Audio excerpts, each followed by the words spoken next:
Hello, everybody. Welcome back to the A to Jump podcast. I am Justin of Justin Games. He is Jacob, aka Gooba of Gooba and Jetpack.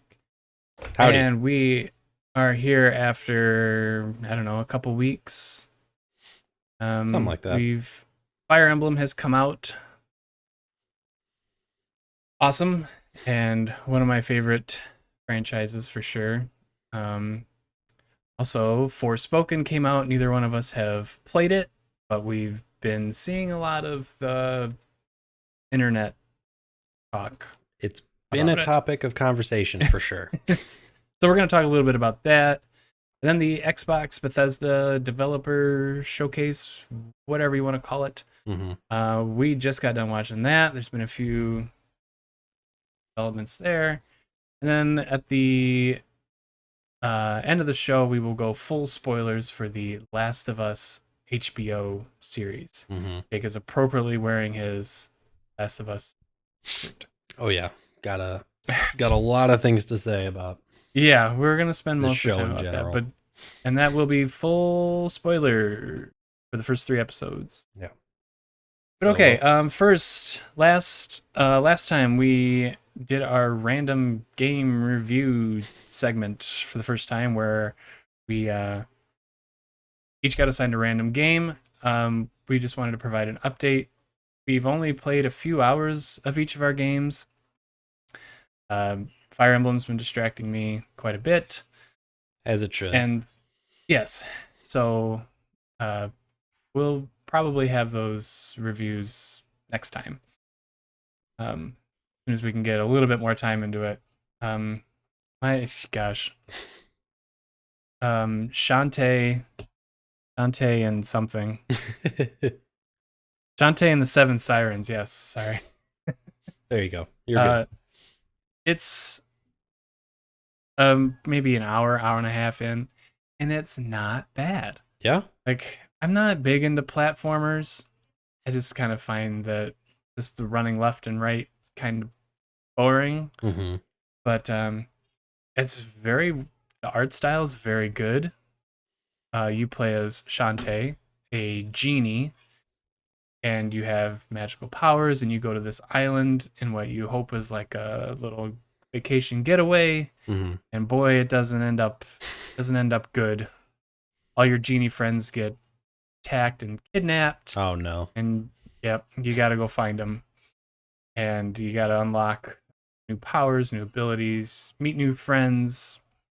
It's good. Okay. I however would not suggest visiting the Shantae subreddit. Oh no. It is a lot of porn. Oh, be careful. Godless place with that is. Yeah. Boy, I went there thinking, maybe there's some good discussion going on here. Not really. No. Just but I mean, overall, it's my very, very early on impressions are positive. Cool. Yeah. What about you? Assault Android Cactus Plus. Yes. Right. So your very early impressions of that. Same thing. I'm probably 2 hours in or so, and if I were to describe it in just a few words, I would say bullet hell for kids. Okay, that sounds like fun. It's like a top-down constant shooter, and basically you're playing as Cactus, who is an android, like space cop. Okay. And you're sent to the ship that is inhabited by humans, but there are androids that kind of have different jobs there. Like some are teachers, some work in the kitchen, etc. And then there are robots that kind of do things, but I can't remember if there's like aliens that come in and like control the robots, or if the robots just rise up and start, taking over the ship, and you have to, go through levels and, kill like 100 of them or whatever. You can pick up like power-ups that can give you like either super speed, or it can give you like a constant like weapon boost. So you're just firing like double the rounds. And what I thought was cool was right from the very for after the intro, like the very first level of the actual game, you can choose an android that you want to play as. There's like you start off with 4, I think, including Cactus. Um, and each of them have different abilities and different guns. And then after you beat each like chapter, you get a new one. So then they're added to your list, and you can like play a level if you want to redo it with a different android. You can, and it's pretty fun. It got pretty intense for a Yeah, few parts there. it sounds pretty cool actually. Yeah. But yeah, okay. So that's our little random game review update. Mm-hmm. Hopefully next time we can have a full review for you. I'd like to put at least, I don't know, 10 hours into a game before I give it some sort of review. Mm-hmm. Although these games might not even have 10 hours because they're just like yeah, these are pretty small games probably. Mm-hmm. I think the How Long to Beat for Shantae was about 10 hours. Okay. Yeah. I did get through one of the 7 sirens, Mm-hmm. like the bosses, and it was a really creative boss fight, I thought. Okay. It was a flower type monster, Mm-hmm. and the sunshine would like shine from the top of the screen, and then there's these buttons on the side of the wall of the area.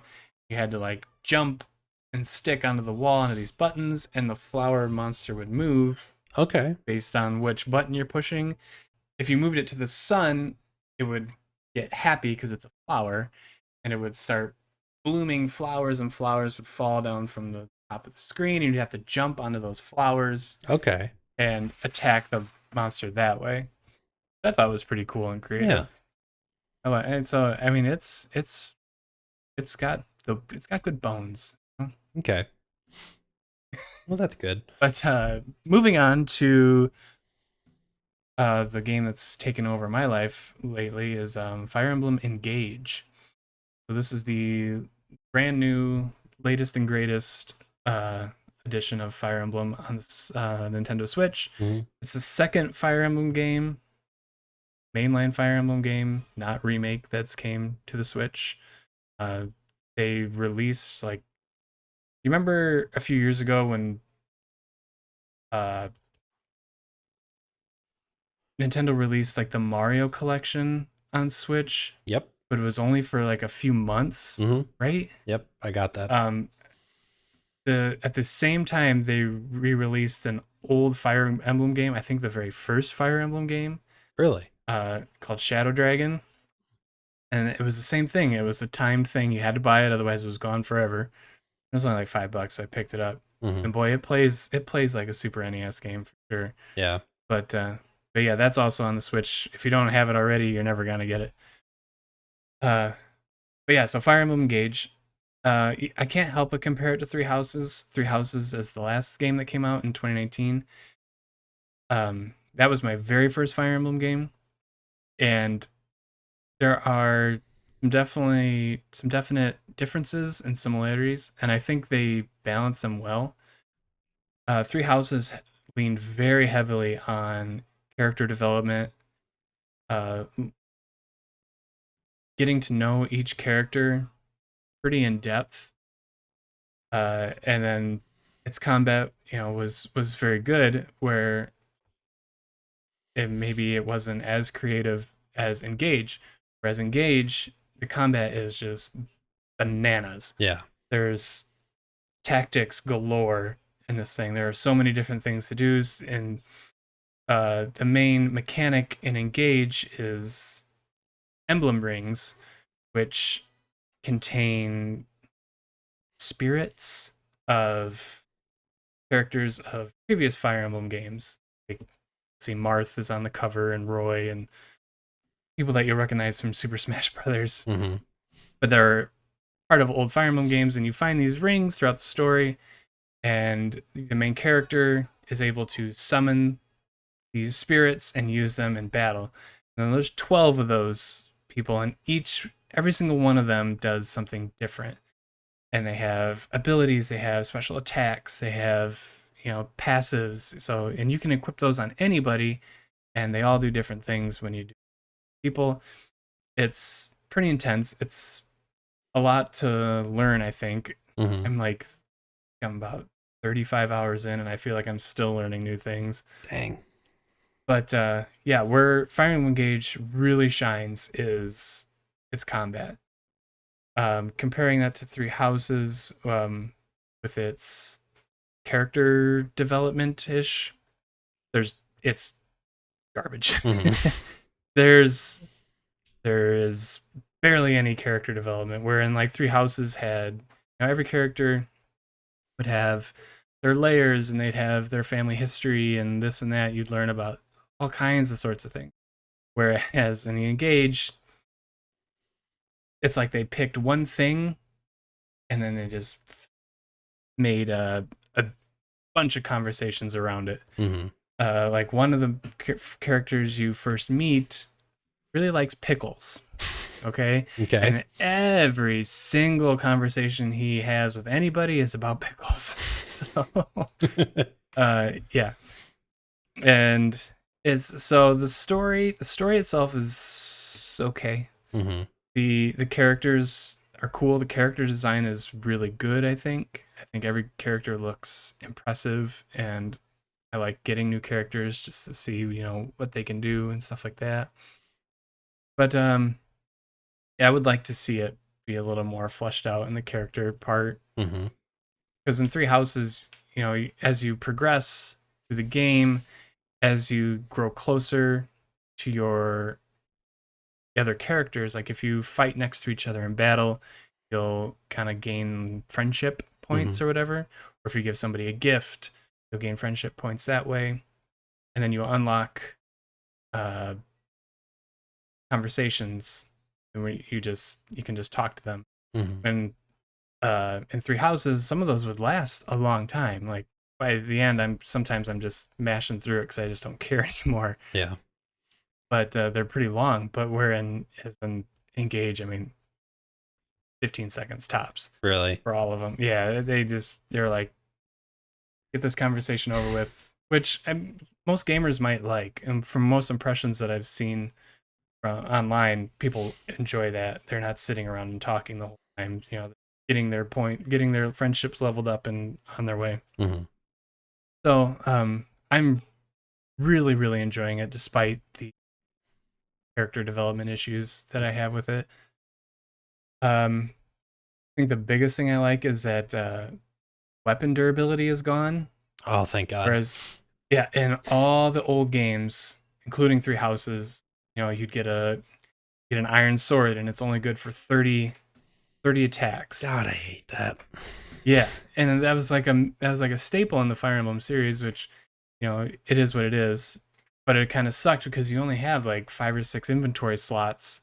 And if one of your swords was getting low, you need to make sure that you brought a spare or you swapped it out before battle. And if you forgot, you were kind of screwed, which sucked. Whereas in Engage, no more weapon durability.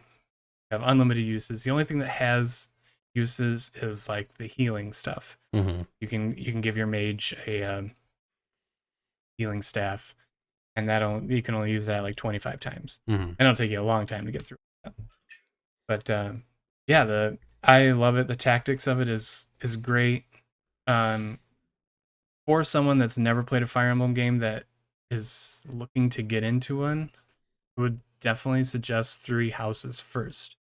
Okay. I think the battles or the tactics of it is a little more new player friendly. I think if a brand new player that's never played a tactics game before might be a little overwhelmed by Engage. Okay. But more power to you if you wanted to try to do it. But yeah, definitely Three Houses I think would be a better onboarding point for you. Yeah. And then once you got through one campaign of that, because there's four Oh God. in Engage or in Three Houses, yeah, you could probably spend 300 hours in that game. barely beat it. I guess five if you include the DLC. Oh wow. Yeah. So you could get through one campaign of that. Then you understand the basics of Fire Emblem, and then you could jump into Engage. And it'd probably be a little bit easier for you. But Okay. yeah, 10 out of 10. I love it. It's fun. It's hard. I'm playing. There's 3 difficulties: normal, hard, and maddening.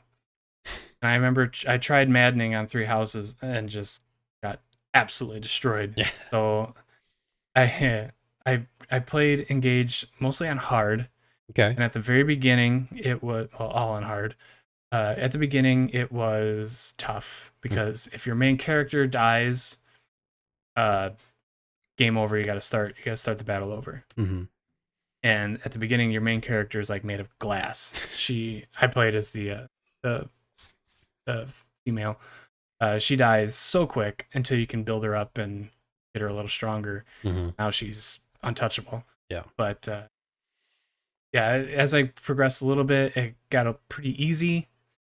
As you start collecting more emblem rings, you get all their powers, and then something happens like halfway through the game where it kind of changes up the gameplay, and you kind of got to start over from square one, and it gets very difficult from there on. So I'm struggling right now, and like I said, I'm playing on hard, so I'm taking my time, really trying to think out my moves and stuff like that, just to make sure I don't die all the time.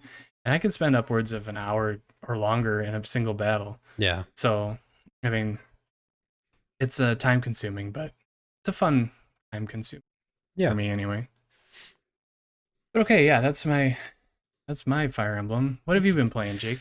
Well, I haven't been playing a whole lot. I decided to jump into the Modern Warfare 2 campaign. Okay. Just because I played all the Modern Warfares. Did you get that sound just now? No, I didn't hear anything. All right, there was a something from our Twitch is connected to this to OBS, and a sound from it. No, came I didn't in. hear anything. Okay. But anyway, I've played all of the Modern Warfare campaigns, and most of just Call of Duty in general. So I decided to give it a shot because, it's like, I know there's a lot of characters that we've seen before and stuff. So I just wanted to see what it was like. I'm probably nearing the end of it, I think. Okay. And it's fine. It's Call of Duty. Fine. It's very like they were all very fine, Yeah. Like there's some fun parts that it's just so predictable. Like with sure. In Call of Duty fashion, like, this one's particularly, it just feels like the campaign is just entirely fan service. So it's just every mission is like, we gotta do a rescue mission and you need an army, and Price is like, well, I don't need an army. I've got my guys, and then you get to play Soap. As you see Ghost and you play as Soap and Gaz and all them. Like it's very much like, so Call of Duty fans can be like, oh, it's the thing from the one. There they are. Ghost, he's not dead. Yeah, and that's basically what it is, but it's still fun. Like, they have the sniper missions where you're in a ghillie suit, and they've got can't beat the ghillie suit, man. They've got when you're in the AC-130, and it's all like you have to do like Overwatch from there, and they've got the one mission that I just played that was actually pretty cool. Was you're on a ship it's kind of like the wet work mission from like the first Modern Warfare, I think, but all of the containers are like, it's like a shipping container, and all of them are moving. So you have to like dodge them like while the boat shifts. While I remember seeing that shooting at you, like in the preview. It's pretty cool. Like it's, they can't make a whole game out of that, but it was a nice like spectacle kind of. Nice level. Yeah. Cool. So I've just been playing that. I had to test out, because I got to do monitor. I told you that, but I had to test out God of War on there just to, see how it played. It looked. So I'm just doing some end game or some after credit stuff on there. Like I fought one of the berserkers, which is like Okay. the this game's version of like the Valkyrie fights. It's like you have to Right. beat 10 of them, and the last one's like the Berserker King or whatever.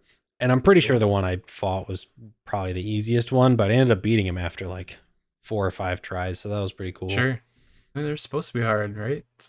I don't know if they're as hard as the Valkyries, just because they're not as fast, in my opinion. Like, Okay. I think they're, well, I shouldn't say that because they're probably like, this is probably the easiest one that I've faced, but it was like pretty easy to predict their move set after 1 or 2 tries, Gotcha. but it was still fun. I enjoyed it a lot. Good. Let me ask you this. Okay. The old Call of Duty games Okay. that you and I played far too much. Religiously, I would say. Yeah. Were those good campaigns, or were we just young and dumb and we thought guns were cool and any old action game I was awesome think to us? they had their moments that were actually good, if not great. I agree. So, I think the first Black Ops had mhm. a really good story. Yeah. Maybe like, just a top tier where what, you had your friend Victor following you around forever, and Mm-hmm. and then it was like revealed later that you were brainwashed Yeah. to kill the president or something like that, or launch a missile. Like, yeah, it's like I don't. it's called kind of a blur, but I just remember it being really good. Yeah. I don't even remember like what the actual premise was. I just know that you're like Well, our the boy numbers, Mason. Alex, What do they mean? Like, yes. is Our Alex boy Mason? Alex Mason, he was in that Russian camp where he met his friend Victor. Mm-hmm. And I think he was brainwashed there into being like a plant where Mm-hmm. he would have to activate the missile to destroy the U.S. or something like that. But Yeah. I mean, you like imagined Victor died early on Mm-hmm. in the game, but you imagined him there for a long time, I think. Yeah. And then it was this a big reveal where you were, yeah, the numbers, yeah. Yeah. I will. Just- Yeah. I remember that being good. Yeah. I will say the Black Ops, and I think even Black Ops 2, I would say, had great great stories, because they were actually, pretty interesting concept. Modern Warfare was just, when you look at it as a story, it's like there are a couple twists in there. I think that Modern Warfare really shined with some of the missions. Like, I will go to my grave saying that Cliffhanger is one of the best missions in all of video games. Refresh my memory. Which one's that? It's the one with Price and I think Soap in the snow, and you have to. It starts out as a sniping mission, and you're just crawling through, like taking people out with stealth or whatever, and then you get into the base, and it becomes like a more active shooting mission, and then it ends with the chase on the snowmobiles down a mountain, yep. and like Yeah, it just I hit like remember. every type of action gameplay, and it was awesome. Like, it hit all of the pieces that I needed for a Call of Duty mission, and I think that they're probably trying to replicate that as much as they can, but they just that was the peak when it comes to missions, in my opinion. Yeah, I can agree. I remember like the Modern. I don't think I ever played the very first Modern Warfare 2, and I think Modern Warfare 3 were, decent action stories. Mm-hmm. You can only tell so good of a story that way, but yeah. Well, I mean, they was like 6 hours. Yeah, I mean, I remember played the multiplayer. They weren't really there for the story. Exactly. And I know our friend group, we'd have the tradition where we'd go to the midnight release at GameStop, and then we'd pick them up, and then we'd all go home and try to beat the campaign in one night. Yep. Before we even go to sleep. Mm-hmm. That was back when games were released on Tuesdays. Yeah. So we're staying probably school nights. Yeah. But Yeah, that was always fun. I remember doing that. Yeah, everyone else would jump into the multiplayer, but we'd make sure we got that campaign done right away. Yeah. I think we did that so that we could jump into the multiplayer and not have like, not have something else kind of weighing us down. It's like, all right, we completed the campaign. Now we can do whatever we want. Yep. And then there was the Spec Ops, right? That's what it was called. That's like the kind of Yeah. little mini game type things. Mm-hmm. Those are always fun to play together too. Yeah. That was a good co-op game. Very. Yeah. So that's what we've been playing. A few new games came out this past couple weeks. Maybe the most infamous one is Forspoken. Mm-hmm. This has an interesting history. We talked a little bit about on this podcast about Forspoken. I feel like we've Um, brought it up quite a bit, honestly. yeah, exactly. When I first saw it, I was pretty excited for it, and then that's like the more I learned about it, it just wasn't clicking for me. So it finally came out, I don't know, a few days ago. Critics are not very big fans. Mm-hmm. Um, a lot of problems with the story, a lot of problems with writing. I Have you seen anything about this game? Like any gameplay, anything like that? Neither of us have actually played it, so Mm-hmm. this is just our from the outside perspective. Yeah. What have you seen? I have watched a few kind of reviews and some uh gameplay that one of them pretty much went through the entire story, so I've kind of seen everything just condensed down to like 45 minutes. Okay. Um and the basic gist of what I've gotten from it is that the combat is okay. It's kind of repetitive, gets kind of boring. Um the writing is bad. Um like See, they that's my been my problem with it when they bragged about having Amy Hennig and Gary Whitta on. Mhm. Apparently, they didn't. They started it, they never finished it. Mhm. Handed it off to a couple other, and it just seemed like it was a little too hype, Yeah. quote unquote, writing. Yeah, they from what I've seen and what a lot of people are saying about it is they tried to go for like a Marvel type uh humor where every character is just like quick-witted with like quips for every response, and it's like Yeah, it didn't hit. And and then that's not what we like about the Marvel movies. no. Okay, not the shtick is not what we're there for. Yeah. So I think they kind of missed the mark on that. yeah, I think I would like to give them props. Now this is from Square Enix, a Japanese company. Mhm. It's made by Luminous Productions, which is a core of the Final Fantasy 15 team. Mhm. A lot of the uppers have left. So this is probably just the lower level people. Mhm. But I think it takes guts to make a female character your main character. I Mhm. think it takes even more guts to make her black. Mhm. So I give them props for that. Yeah.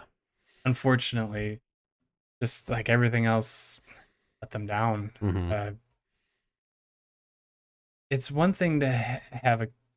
I watched maybe 2 or 3 hours of, Mhm. and yeah, it's pretty cringy. Like it's one thing to have a character potty mouth, Mhm. like Ellie from Last of Us has a potty mouth, but like this girl Frey, the main character, Mhm. lets them fly. Like I think you can. There's different ways to write a character than to just give her a potty mouth. Where I Yeah. think Ellie was way more fleshed out, and she just swears a lot. You know. Yeah. That wasn't her Whereas whole personality. yeah, whereas this is kind of what I'm getting. The early impression I got from Frey, and Mhm. again, maybe it gets a little better, but it kind of sounds like it. If you could guess, what do you think the meta score is for Forspoken? Uh maybe like 68. Ooh, 66. Really? Okay. Yeah, 66. Yeah. And the main character, the voice actress, getting her name, um, she's very good. She's a Mm-hmm. good actress. She was in the new Resident Evil thing on Netflix, Oh, really? which I Okay. which I liked, but nobody else did. I haven't seen But it, so I can't say. I liked it. I liked it. She was the main character or the lead actress in that, and Mm-hmm. it was good. She was good. And whereas in this game, it's like, why does she talk like that? Like, you can Yeah. tell she's acting in certain points. It's just weird to me. Like, I don't know if the direction's just maybe a little off. Where I don't know. Just I've seen a lot of things even on TikTok. A few guys playing this, and just they point out a few key moments in like the gameplay where it's just I don't know. I feel bad saying too many bad things. Where just this the writing and the gameplay just don't hit right. Mm-hmm. Something's weird. Yeah. So it sucks. Brand new IP. Main character is a woman of color. Like that, they had all the bones there. Just didn't click the rest of the way, Yeah. I which is think. unfortunate. I think everyone would have liked to see this game Mm-hmm. fell a little flat. Yeah. There was a lot of good pieces there. I do want to give them credit for making the protagonist a woman of color. I think that a, that should be more of a thing that Hmm. studios aren't as afraid to do. But they dropped the ball with the writing, you know. And I no hate to any of the actors. I think they did a good job. Yeah. But what I kept hearing and after watching some footage, I think I agree with is that they didn't make Frey redeemable or even a likable character. Like, it's interesting that you bring up Ellie, like, having a potty mouth or whatever, but Ellie had redeeming qualities Yeah. that made people like her, or at least relate to her. But with Frey, it was like she was just mean to like everybody Was that she? she came across. And, if there was certain times where, um, she would be asked, like someone would ask her for help, because she has like powers or whatever. And in this world, she was kind of the only one uh, who could save a group of people. And she would be like, well, I want to do what I want. It's like, you've been doing what you want this whole Mhm. time. Like, she would just Right. randomly decide to be selfish when she, like, See, that's hard. Yeah, that sucks. You don't want to do that in a video game. mm-hmm, Whereas, see, where I think like somebody like Aloy is a well written character. She definitely, I don't think she wants to help every single person that crosses her path, mm-hmm, but she's a good person and she knows that she needs help sometimes because she's capable. I mm-hmm, think, she would rather just stick to her mission and not deal with anybody, but she just like out of the kindness of her heart, she knows she can't let mm-hmm. people go and let them suffer. So she helps that way. So I think that's the difference between well written characters and poorly written characters. Mm-hmm. Yeah, like But yeah, they can sorry if have you have like anything. you know, they can be a potty mouth and they can even be kind of an asshole, but they have to have something that makes you still root for them. And I don't think uh that they gave her that, and that's really the kind of the shame of it. Hmm. I think you could even say somebody like Kratos in the Mm-hmm. uh, first God of War in 2018. There wasn't much to like about him at first. He was a jerk and a grump, Mm-hmm. but pretty quickly you realize that he has these redeeming qualities, like you were. Mm-hmm. So yeah, that sucks. Sorry. Like I said, everybody wanted to see this game succeed. It did not. But But all right, yeah, it's okay. mhm. Move on. Yep. I'm sure Square still made plenty of money. Oh yeah. They Maybe they'll make a Forspoken 2 and everything will be way better. But who knows? Moving on now to the Xbox Bethesda showcase. I was pretty excited for this. I don't really know why. I don't have an Xbox, but it was kind of cool. It's always cool to see new games and yeah. What the next gen's eventually going to bring. I think we're finally hitting that threshold where old gen is becoming obsolete. The Xbox One and the PS4 is, they're just not going to be making games for it anymore, despite the new systems being out for what, 3 years now or 2? Just over 2. 3. Okay. Yeah, I think we're just over 2. We're finally getting to the point where we can say that PS5 and Xbox Series consoles are the current gen. Like they're actually showing up on store shelves now. It took them long enough, but people have at least better access to them. But they are still making games for past gen, at least, a decent amount of them. So yeah, for the time being, it's going to be coming up quick. Your PS4 is not going to be playing many new games. But okay, so Xbox started off the show with Minecraft Legends, which is, I guess, like a strategy base defending type game. I don't know too much about it, but it actually looks pretty cool. They were showing off a lot of base building and on a huge scale. Yeah. And you had pointed out, like, how much time do you get to build your base? Because it was enormous before you get attacked by, I'm assuming, bots or real people. I would guess you'd be able to have some sort of online capability. Probably a combination of both. Probably, yep. It looked cool. It looked fun. It's probably not a game I'll check out, but it was pretty impressive. It looks like it would be fun. Yeah. I'm forever impressed by just Minecraft's ability to keep itself relevant. Yeah. Because at least for us, like, have you ever got into Minecraft at all? Or very little. But yes. Yeah, for a short amount of time. Yeah, it's one of those games that I've started a couple of new worlds with friends where you'd kind of just see how far you could get with it until you got bored, or like I've just gone in and done just the creative mode where you can build whatever you want. Right. But they have been able to keep their name in, like, they've been at the top of the list every year for sales, and they just everything they do works, I guess. Yeah, it's easily one of the top selling games of all time, if not number one. It's up there. Yeah. Can you remember? So Minecraft wasn't always on every single device. It was only on PC for a long time. But do you remember on our Xbox 360 we had a game called Total Miner? I think we got it for free.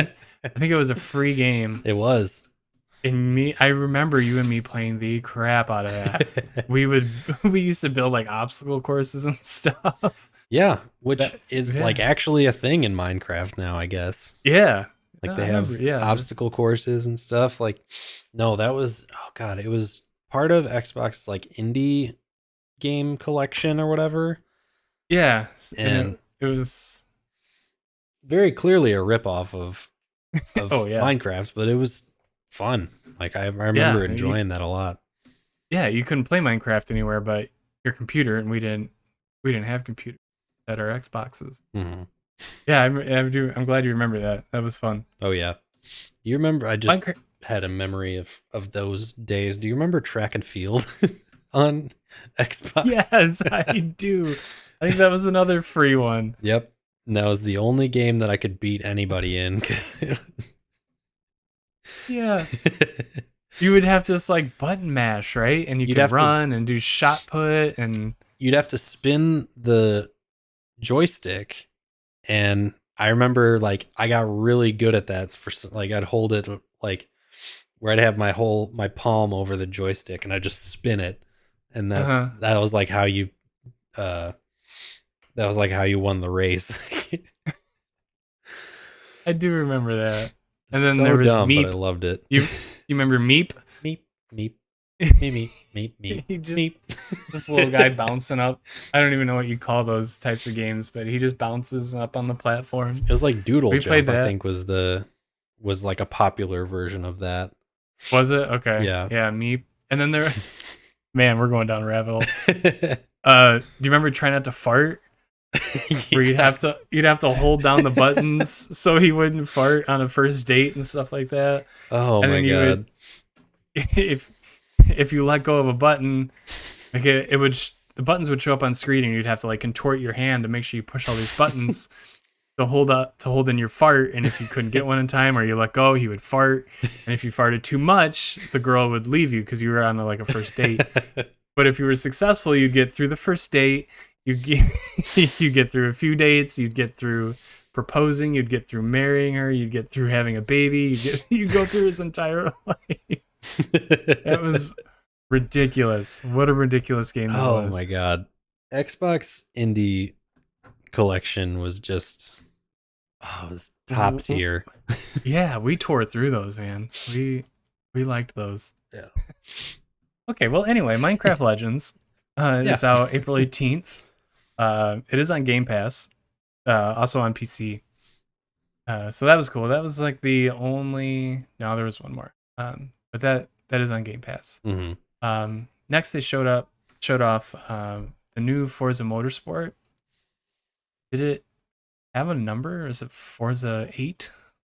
I think it was just Forza Motorsport. I think they're just. Yeah, they dropped the number, which I think is cool. Yeah, but it's another racing game, but yeah, graphically it was immaculate. Oh yeah. He went into some details about how there's like the physics engine is better than Forza 5, 6, and 7 combined or something like that. Like nobody knows what that means, but he was talking about the paint and the way the light reflects off the paint and how they've really upped their paint technology and their dirt technology. Like racing game fans are probably gushing over this kind of stuff, but he talked like directional damage. Like if you swipe somebody in a certain area, like your scratch is gonna look like you were just scratching that area, whereas like before, it would just like a random dent would show up just to show your car's damaged. Now it's like the scratches will actually be there.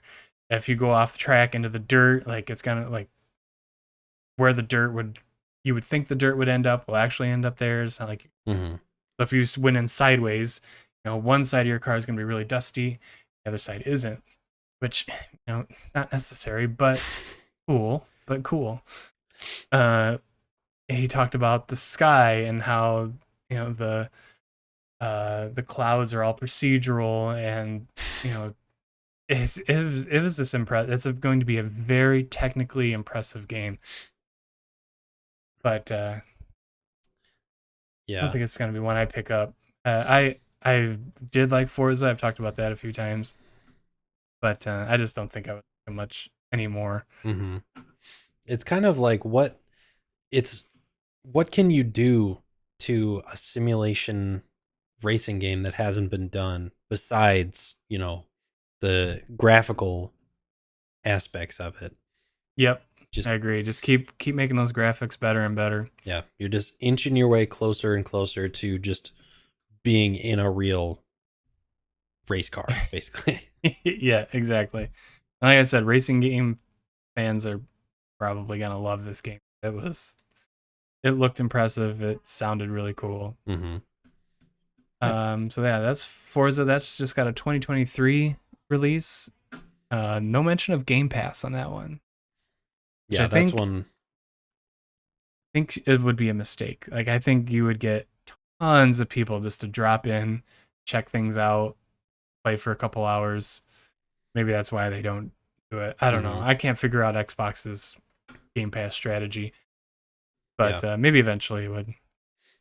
Because but that's a console sorry, seller, so that that's true. Maybe it's more popular than I think it is. So I mean, if you know, like, I know a couple of people who are into like racing sims. Like they've got the chair and like the VR headset and the steering wheel and all that stuff. Like, nice. So, some more intense than others, but like there's a whole community of people who get into like Forza and F1 games like super heavy.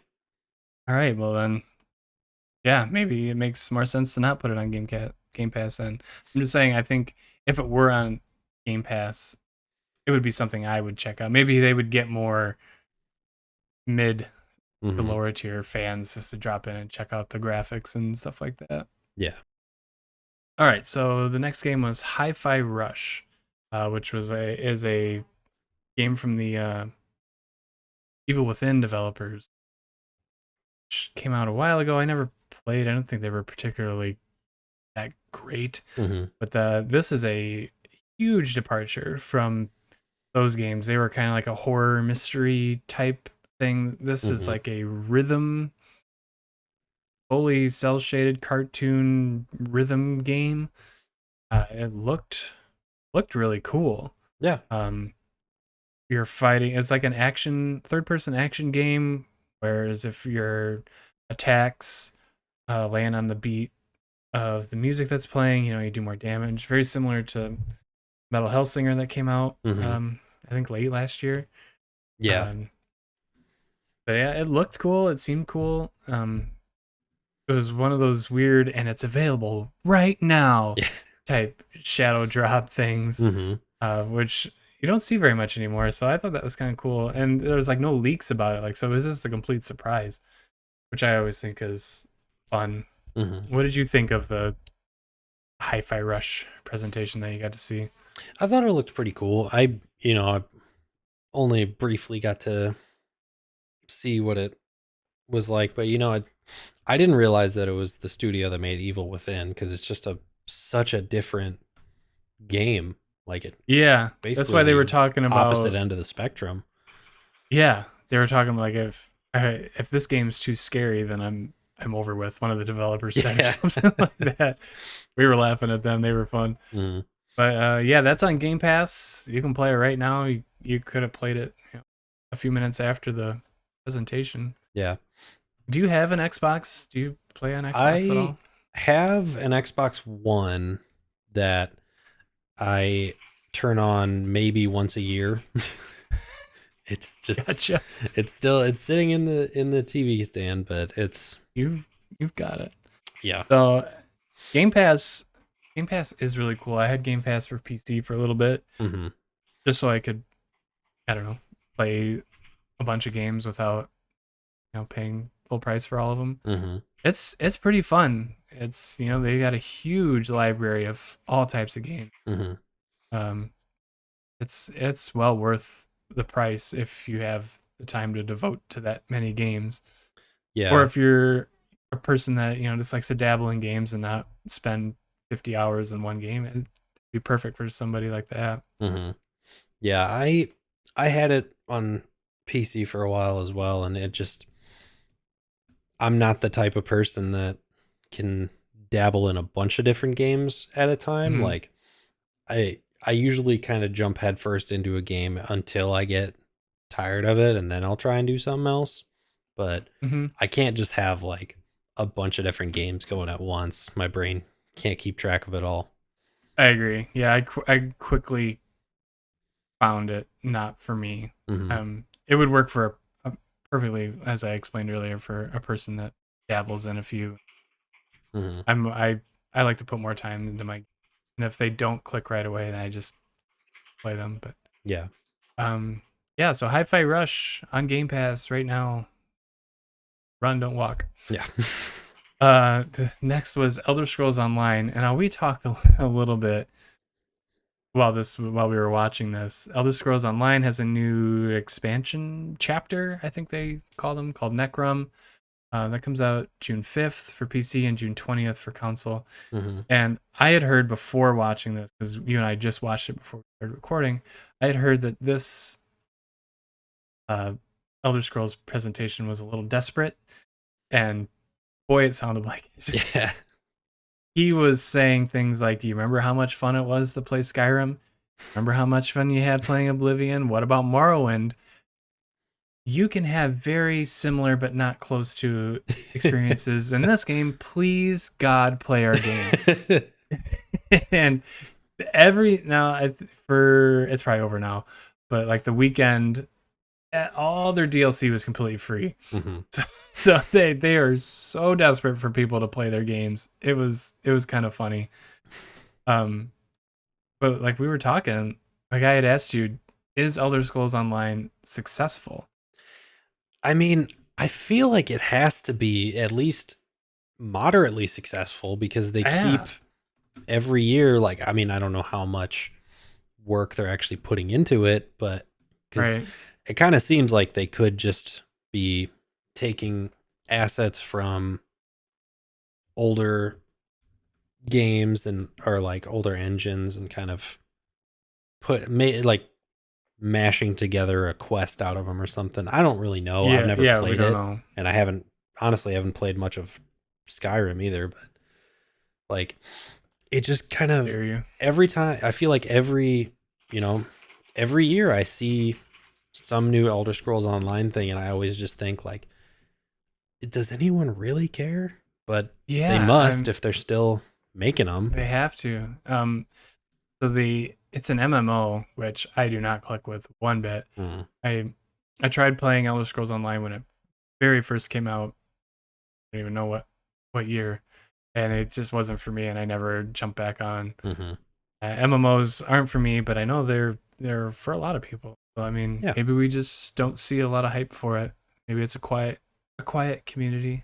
Yeah, but I will agree with for the brief bit that we saw of the showcase, it was very much like, please play our game. Like, we know you want Elder Scrolls 6. We only have JPEGs of it. Please just play what we have right now. A 6-second teaser of like some landscapes. That's all we got for you. See you in 2028. Yeah. When do you let's make this bet right now. I'm gonna write this down. Okay. When does Elder Scrolls 6 come out? Oh man. So like they're not even touching it until Starfield is out, which is supposedly this year. Supposedly. I think, what are we, 2023 now? I think 2027. You're going 27? Yeah. Because I think that's them rushing it, honestly. I don't think it's gonna. I'm gonna say 1 year later at 2028. Okay. Okay, that is forever immortalized. It's immortalized in the notebook. Okay. It won't be lost. So when we do this podcast in 7 to math hard in 4 to 5 years, we'll see if Elder Scrolls 6 is out. Yeah. Somebody keep track of that. And to wrap up the show, they ended with what I think Bethesda, Arcane is hoping is a massive success. Redfall, which is coming out May 2nd on next gen only, which I thought was interesting, and PC. But like we said, we were talking about, we're coming to the end of our PS4 and Xbox One era of gaming. Now you seem maybe not red hot, but I think you're a little hotter on Redfall than I am. Maybe try to explain why. Maybe I am. I think it's just so I first kind of got excited about it when it first announced, and all it was a cinematic. There was no gameplay in it, but it just looked interesting. It looked like kind of fun sort of Left 4 Dead type game, but with vampires, and the people that you're playing as have their own abilities. Like um the sniper, ironically, his name is Jacob, who Perfect. can like go invisible, I think, and the um one of the other girls, I can't remember her name, can like spawn an elevator that you can like Yeah, that's right. You can shoot up go in in the and air. leap into the air.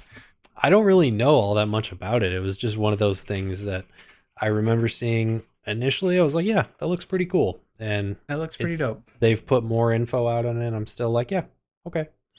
Like I haven't Cool. really, it hasn't fizzled for me yet. I just haven't really like seen a whole lot, but I'm excited to see what it is. It's not going to be like a day one purchase for Sure. me. I'll see how the reviews are, but yeah, I would definitely consider it for sure.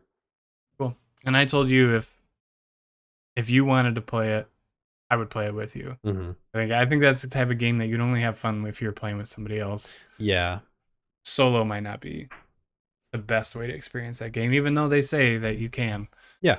But I think, yeah, you just have more fun with a person or all of 4 people. Yeah. I do like that they give you the choice that you can, it's Oh not yeah. a has to be co-op game. You can play it by yourself. Mm-hmm. What would be really cool for them to do, but I know they won't, is like um what It Takes Two did, where only one person has to own it, and then you can just Yeah. basically send someone a copy and you can play together. Yeah. That would be cool. Yeah, I I don't know doubt if they're going to anybody do would. that, but that Yeah, would I be don't think very cool. anybody else is gonna have the guts to do that. Mm. Whereas It Takes Two, I mean, you couldn't play that by yourself, right? That was, yeah, you had to be co-op on that. Okay, Where so that makes sense. So yeah, that's cool. mm-hmm. But okay, so that wraps up the Bethesda showcase. No Starfield. They said in their original press release that Starfield was going to have its own showcase later. Mm-hmm. Hopefully in the next, I don't know, hopefully soon, because they've got a release date for that, right? Or no?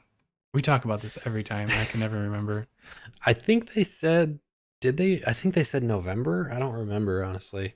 That was the original one, and then yeah, Did they it's push just it again? 2023. Yep, it's still just 2023. Mm-hmm. Come on, Todd, So Todd Howard. give us the answers. He might already. They might already have announced the release date, and I just can't remember it. But Yeah, very likely. So we can look forward to that. yeah, it's just 2023 Hopefully right soon. now. Yep. So that wraps up the Xbox Bethesda showcase. Any final thoughts? It was fine. Yes. There's not video really games. like, Video games are cool. yeah, They look good. They're fun. Not everyone's for everybody. All right. yeah. You know, there's some games in there. Every game in there, I had the thought of like, that's for somebody. Exactly. Somebody will really enjoy this. Mm-hmm. All right. So that kind of wraps up video game news. There wasn't anything earth shattering that had happened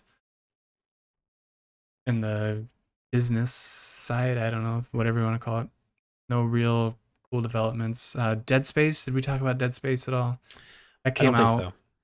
It's a completely new remake, I think, made by Motive, EA Motive, who Mm-hmm. made The Division, if I'm remembering correctly. No, Division was Ubisoft, wasn't it? Yeah, so that's definitely not it. EA Motive. Pardon me. Oh, Star Wars Squadrons made that. Battlefront 2, they made Yep. the new Battlefront 2. Yeah, my bad. My bad. No, you're Thanks good. for calling me out on that one. That was dumb. Yeah, all good. We'll move past it. Yeah. So and critics like it. It's just like a ground up remake from the very first game, Mm-hmm. which I don't think I ever played. I remember playing Dead Space 2, the one with the. Oh Right. yeah. But is that 2? I don't know. I don't know. The only experience I had was watching you play it, and Are you serious? I think so, yeah. I don't think I ever played it myself. I remember watching you play it at your place. That's weird. But I remember playing it on like my PlayStation 2, I thought. No, it couldn't be. Yeah, it doesn't matter. Whatever. I bounced off of it. I don't like scary games anymore. So no Dead Space for me. yeah, I'll watch somebody else play it maybe, but yeah, in the comfort of my own home. Yep. And not poop my pants. So that does it for video game news, I think. So we haven't talked since The Last of Us HBO series came out. We've both been kind of texting back and forth, not trying to talk too much about it because we wanted to save it for here. But from here on out, check the timestamps below. We will go full spoilers for that. If you have not watched it, if you haven't played the games, obviously that's going to be kind of a giveaway too. But go ahead and skip this next part. So I kind of want to start. I know you texted me last night, really excited about episode 3. I'd like to start with episode 1 though. Yeah. And maybe just kind of work our way chronologically there. I was a blubbering mess. Let me just put it that way. Oh yeah. Because I know what happened. I know that intro. I've played that intro. I've seen that intro a dozen times. I knew it was coming, and I still cried, man. Like I'm crying like in the first few minutes because I know what the end of the episode's gonna be. Yeah. is just I'm like, man, I got sensitive the older I got. But I know you're the world's biggest Last of Us fan, so I'll let you go crazy here in a second. I thought it was incredible. I thought Pedro was good. I thought Bella was good.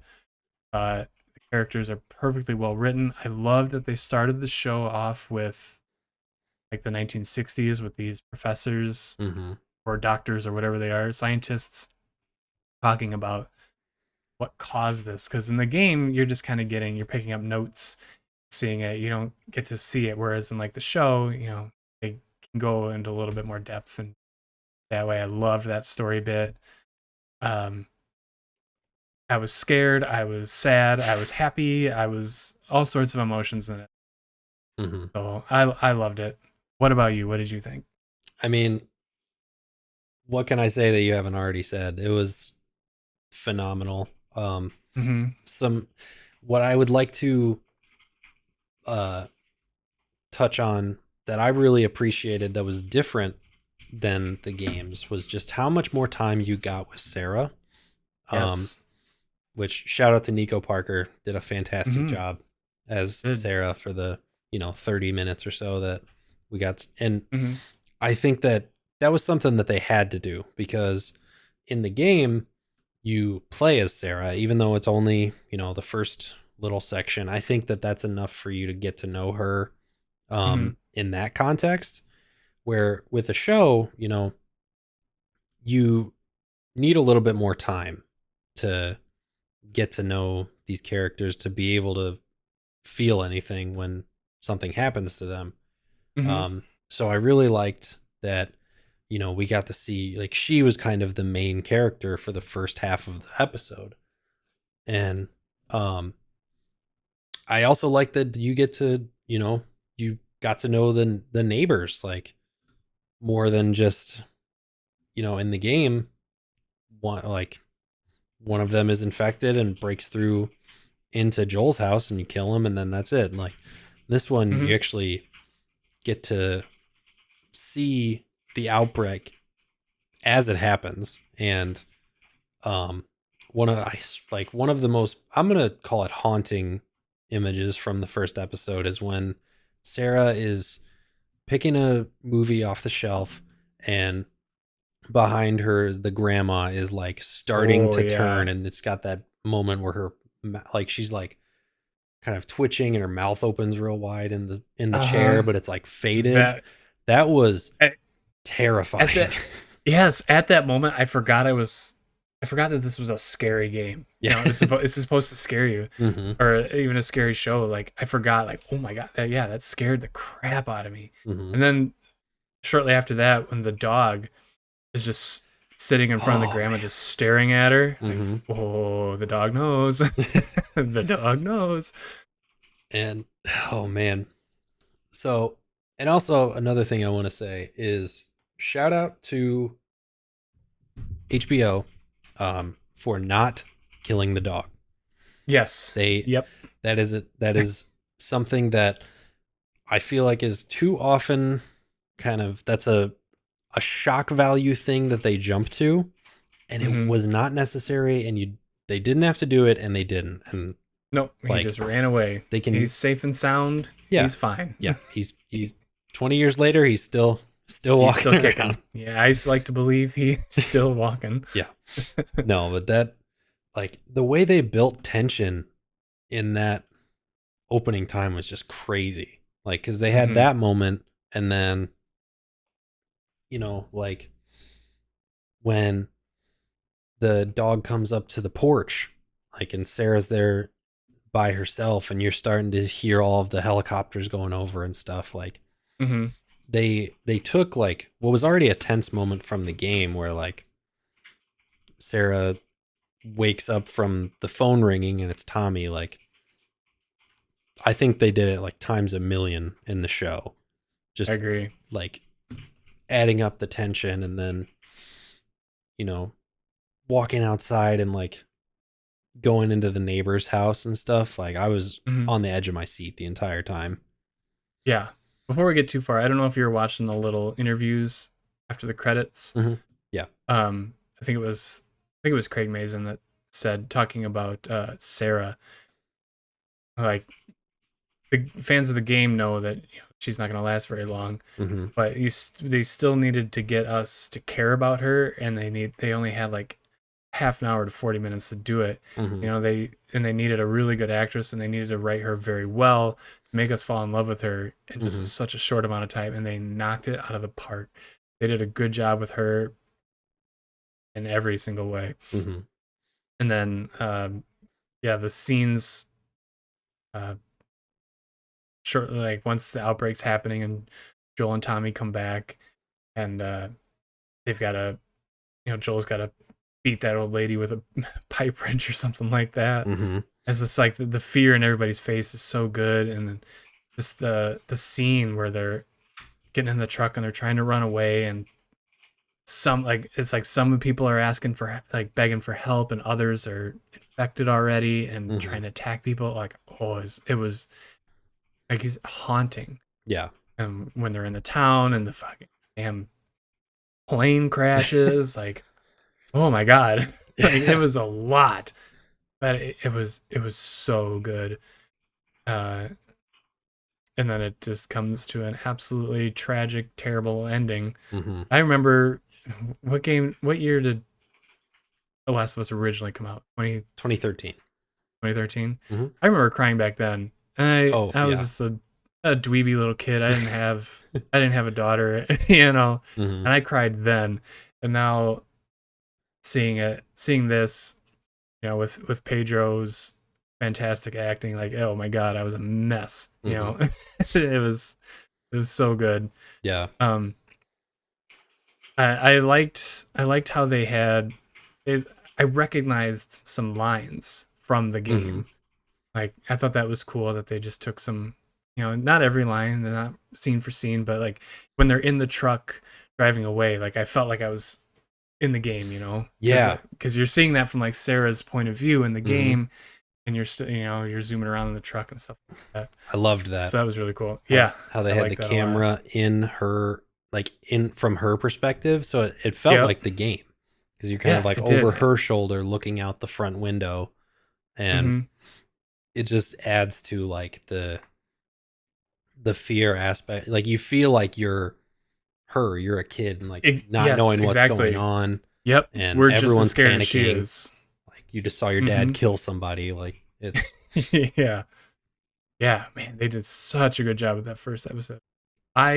I really want to talk to somebody that's never played the games before, Mhm. that's seen the show, though, that's watched the show. Mhm. I would love to see their impression of it. Yeah. But I can't find anybody that's done that yet. It's too popular of a game. But Yeah, exactly. I like one thing sorry, that I go did ahead. want to say is in Sarah's final scene, I need to give even more credit to Nico Parker, because in the game, all credit to Troy Baker and Ashley Johnson for, or well, I know it wasn't Ashley, it was I forget Yeah. her name, who played Sarah in the game. Did a fantastic job, killed Hmm. it. It's one of the most iconic game moments ever. Um, but the way that Nico played Sarah's death was so like kind of, I'm trying to think of the right word to use, like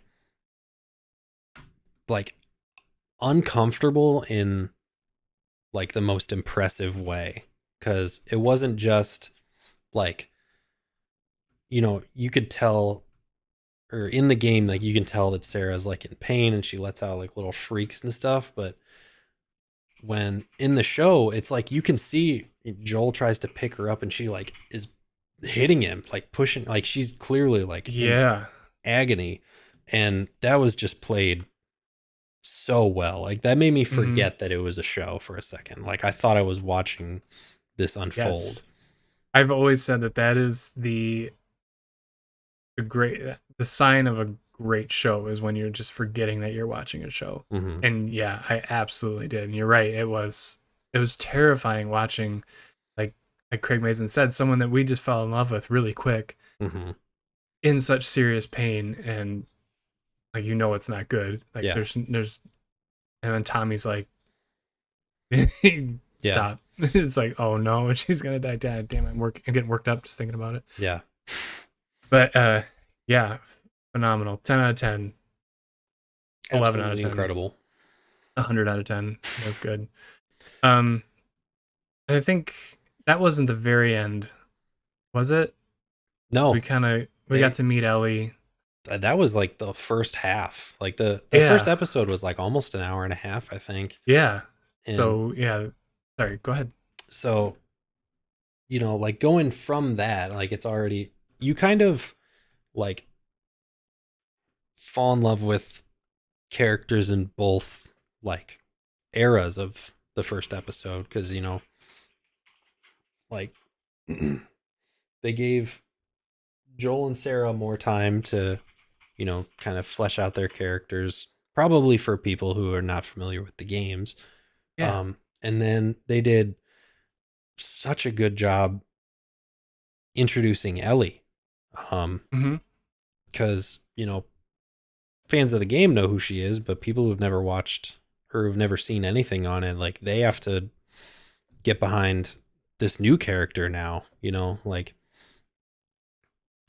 um they have to go from falling in love with Joel's daughter, who is now gone, and try and find the same connection for this new girl who doesn't even meet Joel until near the end of the episode.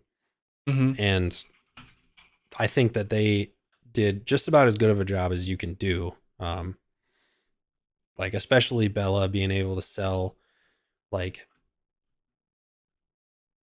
being like Ashley Johnson's Ellie, but kind of putting her own little spin on it. Yeah.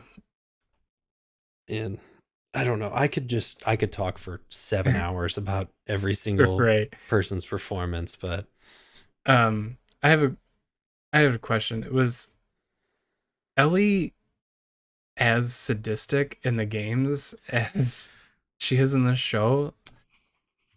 so Because when Joel beats up that guy that had the gun pointed at him, like mhm. she's into it. Like she likes that, someone would defend her like that. And there's another scene that we'll talk about later where like there's a trapped infected that she's like Mhm. she like carves open. Like it just seemed kind of strange to me. I don't know if she's like as sadistic, I would say. There's definitely, I think they sort of amplified the pieces of Ellie that were there in the games, Hmm. um, in order to make it more, because in the game you get to see more of what she's like in combat situations where you may not be playing as her, but you get to you know see how she reacts to things. Um, where in the show they might have to make it a little bit more clear, like, she's not some innocent little girl. Like, she was born in this crazy world with no, she's an orphan. She didn't have, like, her upbringing was in the military school from what it sounds like. Yeah. So, and I think that Craig Mazin talked about it in like the after show interview or whatever, where Ellie seems like she, when Joel beats that guy to death in front of her, it seems like she likes it because she's being protected, and that's something that she's Right. never felt before. Right. And in terms of the, like the mutilating the infected or whatever that we'll get into, I think that there may be some kind of underlying rage for the infected. Yeah, that For, makes sense. fans of the game will know, like, she was, or not only was she bitten, but her best friend was, and she's Right. like everyone she's loved has been lost to this world, which is the fault of the infected. Mhm. So I think maybe there's some just underlying anger in general towards the infected and this world that maybe kind of drove her to, like, try and inflict that with some pain where she can, even though it probably doesn't feel any of it. Right. But Okay, yeah, that makes sense. Yeah, the mhm. anger. Her her friend that was in the Left Behind, right? Yeah, but you do Okay, hear about it in the main game. At the very end, she just says how she wasn't alone when she was bitten. Her friend Riley was with her, and gotcha. you Okay, don't really see any of it until the Left Behind DLC. got it.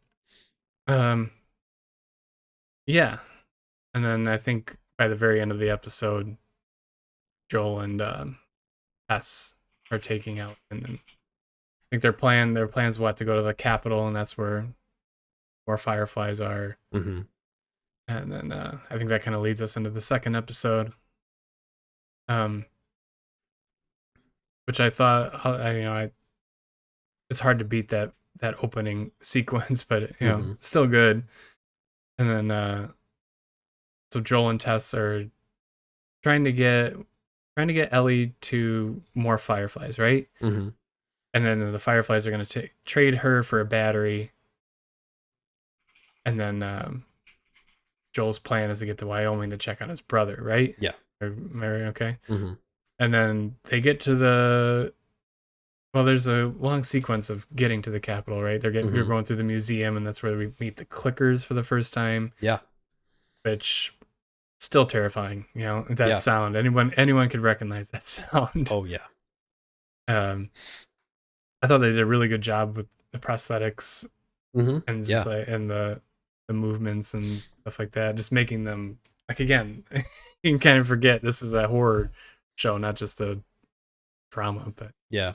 I love that they that they went prosthetics instead of, going CGI for the clickers. yeah, Like, that made it just so absolutely. much more real and terrifying. And Yeah. like the fact that the actors who played the clickers, like, they had the movements down. It was kind of like Mm-hmm. twitchy, and they were like, um apparently they were, I assumed that they were like actors or stuntmen, but they were also fans of the game, so they were Yep. familiar with how clickers move. And I think they nailed that part of it, because, it's terrifying to everybody, but fans of the game will look at it and be like, yeah, that Yep. tracks. That's exactly That's what it looks horrifying. like. Yep. And in that scuffle, Tess ends up getting bit. Hmm. And not long after that, they get to the Capitol. There was a scene where, like, once they come out of the museum, Ellie's walking across that little board bridge, and I Hmm. think that's taken directly from the game, isn't it? Like she says that line, can't beat that view Yeah, or something like that's that. I've seen. that's pretty much word for word. The context is a little bit different. Um, but yeah, the part where he tells her to be careful going across the bridge.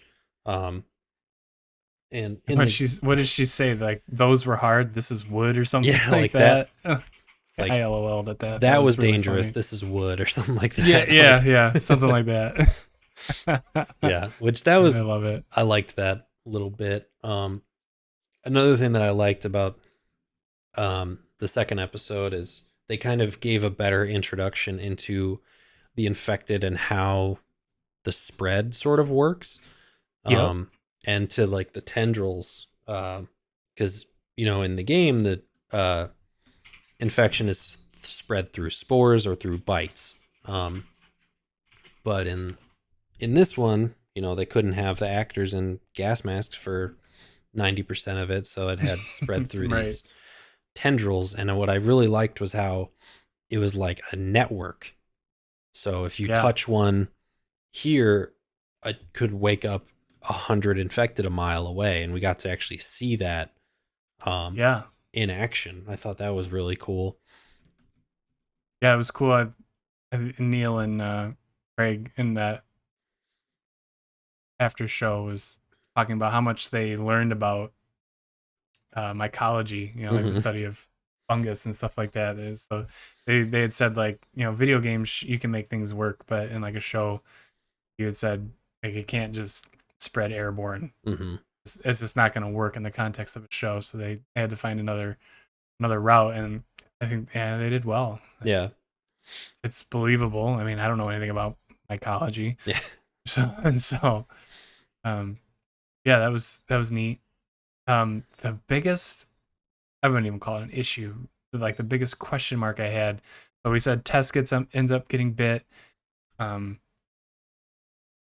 so that she's gonna stay behind while Joel and Ellie get away, and she lets all the infected in. Well, she doesn't let them in, but the infected get in. Joel and Ellie get away.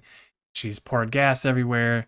She's trying to light this lighter, can't light, and an infected person sees her and like walks up to her super slowly, and she lets the thing kiss her. Like, Yeah. why would she, like, So Tess? I don't think Tess would let that thing do that to her. so I think that, and that's definitely been a point of, like, not a point of contention. I don't think anyone was like Yeah, like I turned don't off hate from the it. show by it, but that Yeah. is definitely something that fans look at like, really? Like, Is it why did she let it do that? so I think their explanation was that now that Tess is infected, they kind of can tell, like, they can something about the cordyceps, like, that's taken over these other infected, like it's almost like they know that she's one of them. And the fact that she's not, you know, fighting back, she's not like showing signs of aggression, means that they're not really that interested in like showing aggression towards her. And it's almost a way Okay. of like them, like this one infected saying like, you're part of us now, I'm gonna initiate you into this hive basically. Uh-huh. And I think her not fighting back or anything is just her way of saying, you know what, like I'm already bit, like my time's up. My only goal left in this is just to light this lighter and give Joel and Ellie some time. Mm-hmm. And I think that there's maybe a part of her that like the infection is already kind of taken hold of her mind, where it's like, you know, Yeah, that's you're true. done. Like it's sort of pushing her towards like, just let it happen.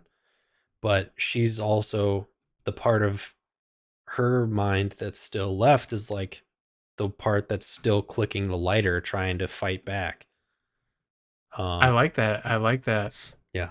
And that angle of it. I think, yeah. it's very uncomfortable to watch. I don't I don't really want to watch it again. That part specifically, Right. just because the tendrils like Yeah, you could going see him into her just like, mouth was really oh yeah, uncomfortable. But yeah. I think it was supposed to be that way. You know, they yeah, wanted us to be creeped out by that.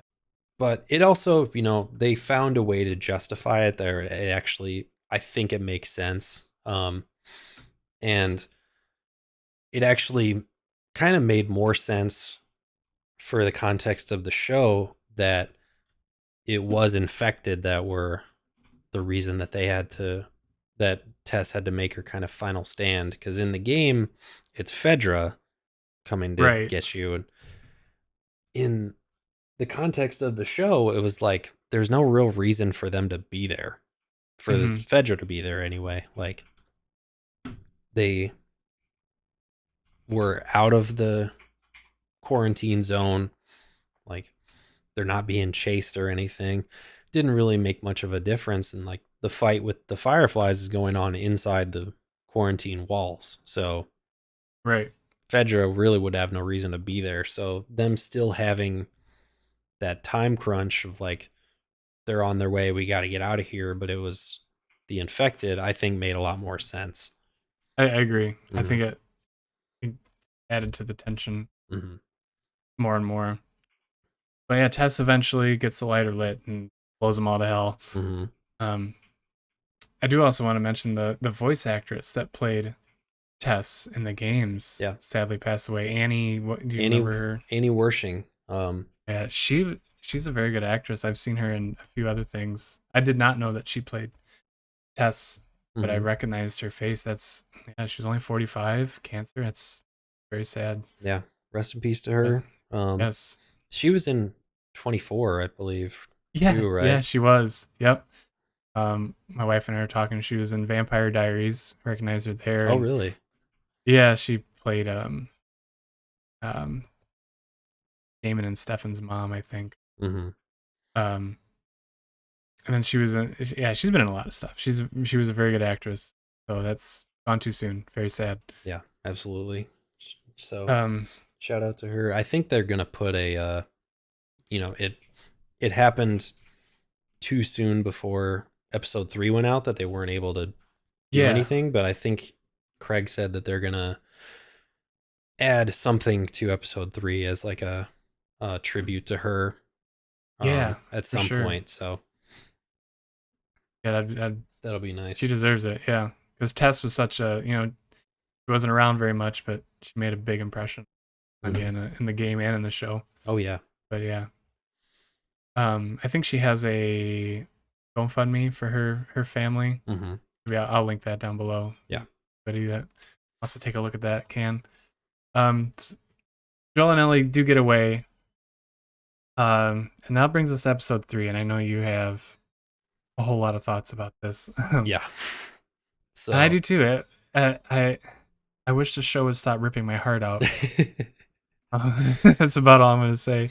I'm gonna let you handle this. You say what you need to say, and I'll jump in when okay. I need to. So, we're obviously in full spoiler mode at this point, so I'm just gonna go Yeah, through the main bits yeah. of the Please do. episode. We start out with Joel and Ellie, and um, Joel is kind of like having a quiet moment where he's just stacking rocks up by a stream, and I wasn't really sure what to make of that until after the episode when Craig and Neil were talking about it, and they said that that was kind of his way of paying tribute to Tess, who he just lost, like Mm-hmm. presumably right before that happened. Um,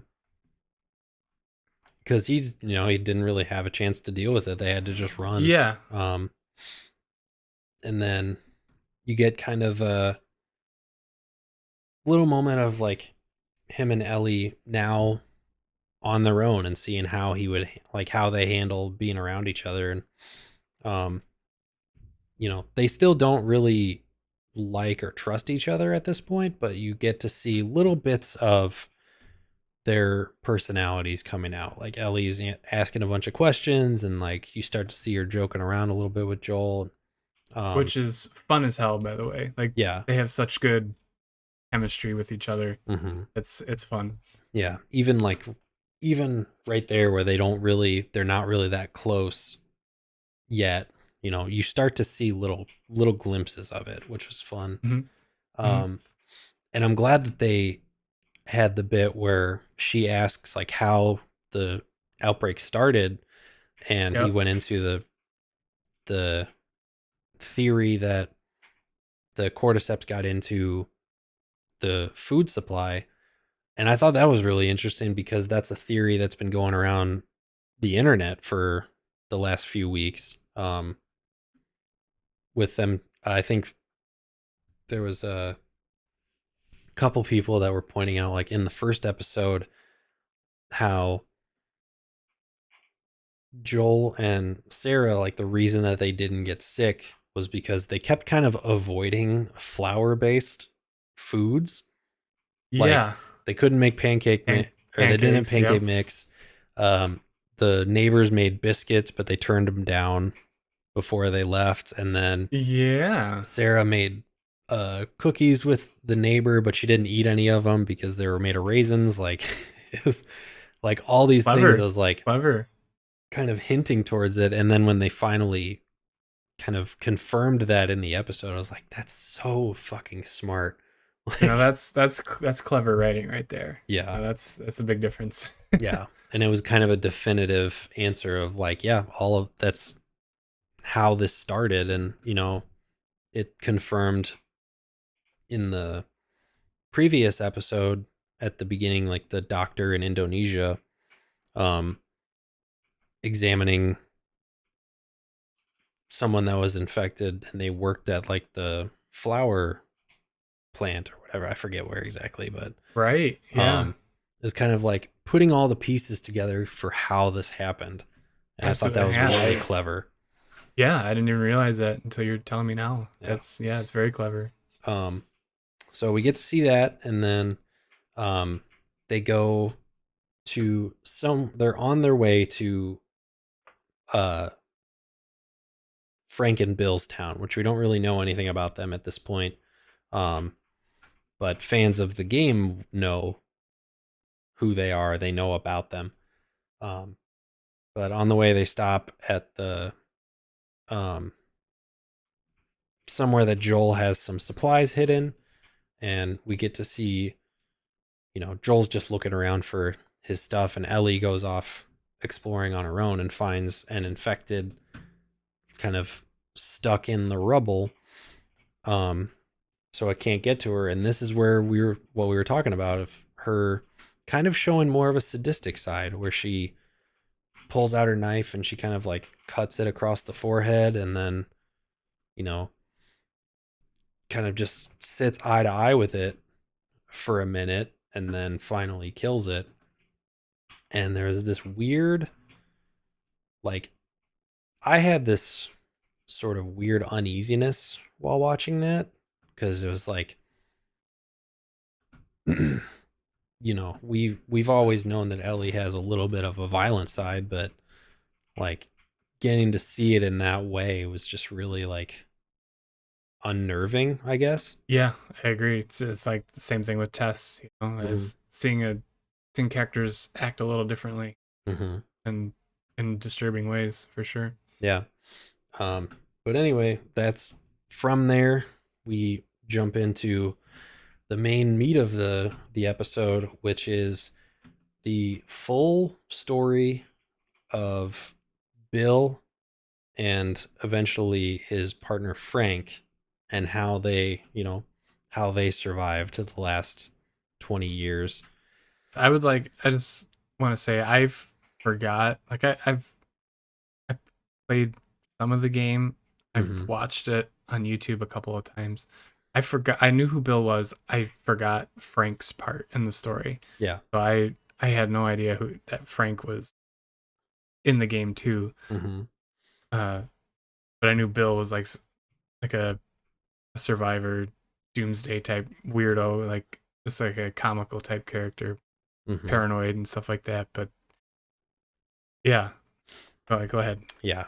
So from the game, like, I think people who are fans of the game were kind of expecting this episode to be sort of along the same lines of that, like maybe showing a little bit of how Bill got to where he was, but then it would be mostly an episode about Joel and Ellie now being with Bill, um, and fighting off infected or trying to get some sort of, you know, in the game they're trying to get a truck so that they can start heading west. And Bill is not likable.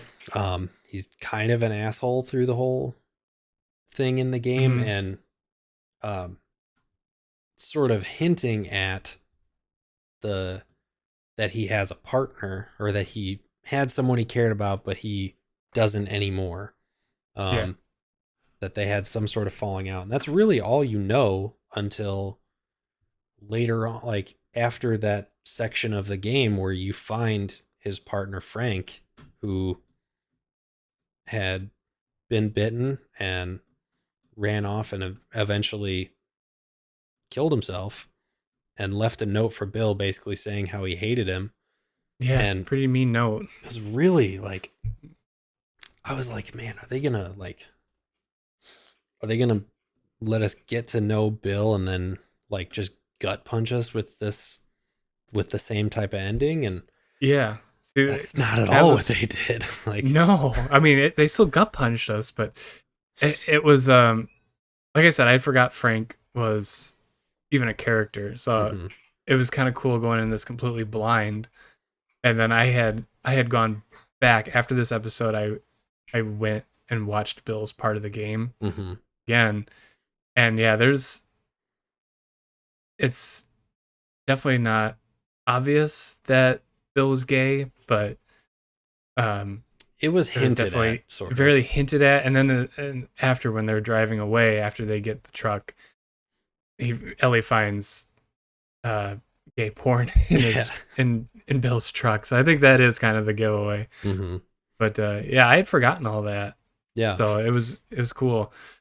So yeah, we get a pretty big diversion, like how how Bill meets Frank. Frank wanders into his uh town, I guess you want to call it. Hmm. I thought it was really fun. Number one, Nick Offerman, phenomenal, Oh, and fantastic. yeah, hell of an actor. And I think me and you had talked earlier in this podcast or on the podcast about how many episodes Bill was going to be in, like how Hmm. fleshed out is his character going to be.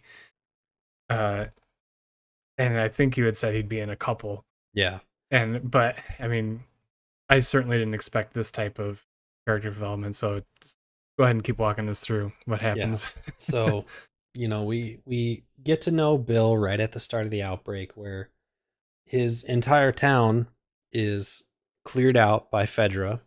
Um, but he is already kind of a what he calls a survivalist, but basically a doomsday Mhm. prepper. So Yeah, he's hidden in his house, and they don't, everyone's cleared out of his town, so he's alone. He has the entire town to himself now, and that's it starts off being exactly how he wants it. There's like upbeat music playing, and he's going around like getting gas for his generator and like putting up his traps and stuff. And yeah, you pretty start to fun watching see him. like kind of the Bill that we know from the game. Like Yep. he's a loner. He's like just out there to survive. He doesn't care about anything. Um, but I think something that I always kind of wonder is like him being who he was. How did he even get a friend or a partner to begin with in the game? Um, Mm-hmm. and then we get to see, Frank stumbling into his situation, and like they had right from the beginning, like you can see the chemistry that they had, where Mm-hmm. Frank comes off like very, like very nonchalant. He's like kind of joking around, and Bill is like trying to put on a tough face, but he's more like, you can tell he's kind of like nervous. Like he doesn't really And know how to go about this interaction. yeah. And like they have their dinner together, and I'm trying to like think of how to like they how to have describe their what happens. Like, yeah, I mean they have their dinner and then Frank notices piano and they're I Frank starts playing a song that Bill doesn't really like. I didn't really catch why. Maybe so his it wasn't that he didn't like the song, it was that Frank wasn't doing the song any oh, okay, justice, okay, because he's okay. just So playing it so that's really when badly and singing really like really off okay, that key. makes sense. So Bill's like, hey, shut up, let me do this. And Nick Offerman, a good singer, a better Oh singer than I yeah, thought he would be. yeah, So fantastic. And so they do that, and then yeah, like you said, there's obvious chemistry, and they click. They click fast, yeah, to put it lightly. yeah. Uh, yeah, I feel like I don't know. So they get together, and then um it jumps to 3 years later, and Frank is still there, but it starts off like the first thing that you see after that time jump is him going out of the house and saying "fuck you," and like you kind of like I was Yes. watching this, and the whole time I'm thinking like, all right, where's the turn gonna be? Where is it gonna be where they hate each other now, and then this is Yeah, like gonna line up with the game? I And kept waiting for Frank to try to kill Bill. yeah, Like I said, I forgot Frank was a thing, so I hmm, was waiting for like some bad shit to happen and them try to kill each other. yeah, I But was yeah, thinking like Bill is gonna get way too like survivalist, and he's gonna be way too take him afraid out. of an attack coming in, so it's just like more fences and more like you know even crazier with the security, and it was just gonna drive Frank nuts, and he was gonna leave. And they just kept pushing that off. I was like, so if you find out that Frank has been like, he wants to make it so they can have visitors, and he's been talking to Tess over the radio. Mm-hmm. And in the game, uh Joel didn't even know who Frank was. Like, they Okay. find him in the house, and he's like, oh, you know this guy or something, like, where in the show, like, Joel and Tess come to the town and they have dinner with Frank and Bill, and it's like the start of their partnership. And like, it's just a completely different uh feeling, or I can't think of how to describe it, but like, it's a I agree. completely Yeah. different uh interaction than they would have with the game version of Bill and Frank. Mm-hmm. um and like, so from there, you get to see a few more years down the road where they're still together, and they're still like, the nothing crazy has really happened yet. um and you start to see Bill kind of like uh loosen up a little bit. Like, he's not so like uptight, and he apologizes to Frank for being so crazy and tense about security and everything. And then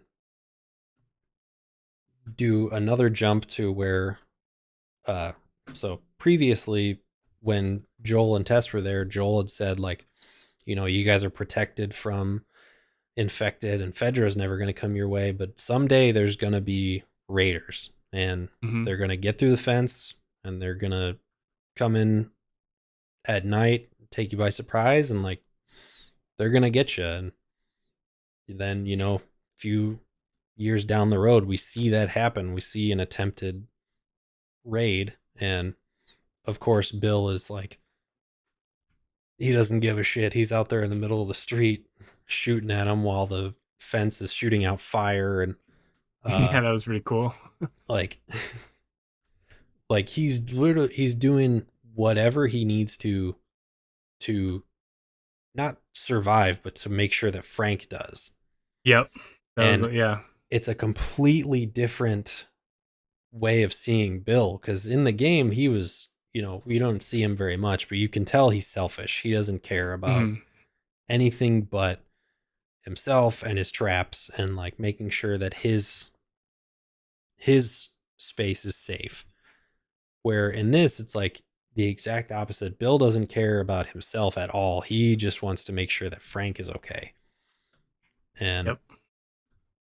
you know, Bill gets shot, and Frank pulls him back inside, and you can see Bill kind of like panicking, like, you need to, there's extra keys here, and this is like the code to the bunker and all this stuff, and you need to call Joel, like, you can't be here by yourself. Like, he's not even concerned with the fact that he's bleeding out from his stomach. He's Right. He's wanting. he's worried about Frank. Mm-hmm.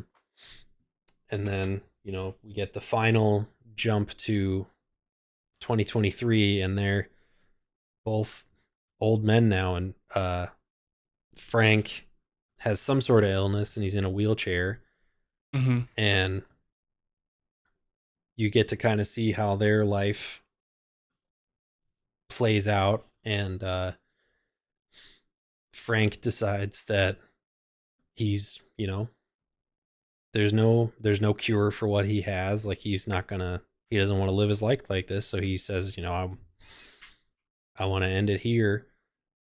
And he wants to have one more good day with Bill. And this is where I think the tears start coming for everybody, because Right. they had such a, like, it was such a beautiful, like, heartfelt story that they told for these characters, where they had like their last day where they got married and had a nice dinner, and then at the end, the plan was that Bill was going to pour some pills in Frank's wine, and he was going to go to sleep, and that would be it. And you see that happen. You see you see Bill like pour the powder in Frank's wine, and he downs the whole thing, and then you see Bill down his glass, and there's sort of this realization on Frank's face that's like, did you drug yours too? Mhm. And he's like, there was pills in the bottle already. And then Bill said something like, yeah, enough to kill a horse. Yeah. And Yep. you realize that Bill is gonna go out with him, and he has this truly heartbreaking line where he says, like, this isn't the tragic suicide at the end of the play. I'm old now, I'm satisfied, and you were my purpose. Yeah. Like, the whole reason I was here was to keep you safe. And I can't think of a time where something has deviated so much from the source material and did it so much better. Yeah. Like, For sure. I was kind of watching the episode the whole time, waiting for something to happen where they have a falling out and they hate each other, and you know Frank dies still having this hatred for Bill, and we just get to see Bill's reaction to finding that out. And what I loved about this episode is that they didn't have to do that. Like, it Right. didn't change the outcome at all for Joel and Ellie. They just Right. got to show a side of a character that we all knew that no one had ever seen, and like, didn't change anything about the overall story, but it was just so much better and like so much more satisfying to watch. Hey everyone, Justin jumping in here. My camera died right there at the end. So we didn't get to finish our full discussion of the first 3 episodes of The Last of Us, but I think I speak for Jake and I when I say that the show is fantastic. We hope everybody's enjoying it as much as we are. We're looking forward to every single Sunday when it comes out, but I'm sure we'll be discussing it in the future. We have plans to record again soon, so you'll have a new episode hopefully very soon. But as always, leave a comment below if you want us to read your question, read your comment, whatever. And yeah, so thank you guys so much for watching the, I believe, 7th episode of the A to Jump podcast. But yeah, see you in the next one.